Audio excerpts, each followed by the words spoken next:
నేను సన్నకారు రైతులు. అయితే ఇప్పుడు మేము చేసినది చూడాలి సార్, మాకు రుణమాఫీ కావాలి ఖచ్చితంగా. ఈ రుణమాఫీ అనేది ఈ బ్యాంకుకు 2 లక్షలు మాఫీ చేస్తున్న రేవంత్ రెడ్డి గారు అన్నారు. సరే, ఆయన అన్న ప్రకారమే వాళ్ళు ఇచ్చారు. 2 లక్షలు మాఫీ చేస్తున్నారు.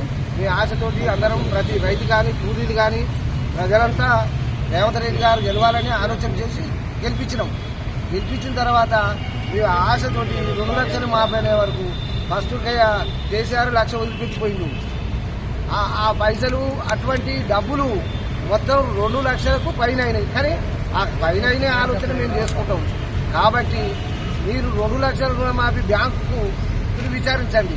అరే బాబు, ఈ 2 లక్షలు ఈ పైసలు పైన పైసలు మీరు కట్టుకుంటే నేను ఈ 2 లక్షలు మాఫీ చేస్తానని చెప్పి ఇక రేవంత్ రెడ్డి గారు వాళ్ళకి ఇన్ఫర్మేషన్ ఇచ్చి కలెక్టర్ కానీ బ్యాంకు ద్వారా కానీ వాళ్ళకి ఇన్ఫర్మేషన్ ఇస్తే ఈ 2 లక్షలు మీరు చూసుకోండి, కనుమ పైసలు మేము కట్టుకుంటాం. మరి ఇక్కడికి ఎందుకు వచ్చినామంటే నేను నాకు 2 లక్షలు మాఫీ చేస్తాను. నాకు ఏది తెలియక ప్రగతి భవన్ అనేది నాకు తెలియదు.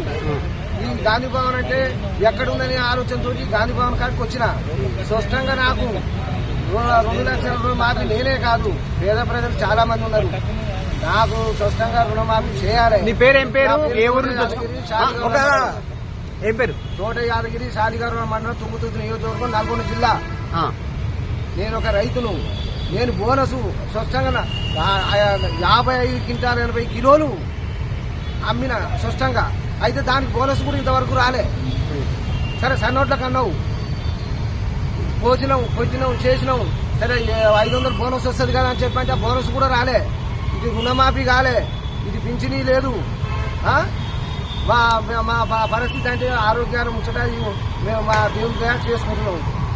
మా అబ్బాయికి కనీసం కారణం వస్తే 25 లక్షలు అయినాయి. నువ్వు ఎందుకు కట్టలేదు, ఈ పైసలు నువ్వు ఎవరు కట్టలేని అంటున్నావు కదా. అటువంటి ఇబ్బందులు ఉన్నాం కాబట్టి మేము కట్టలేకపోయినాం. మాకు 3 పిల్లలు, అమ్మాయి. కాబట్టి ఎటు చేసి నాకు 2 లక్షల రుణమాఫీ చేసి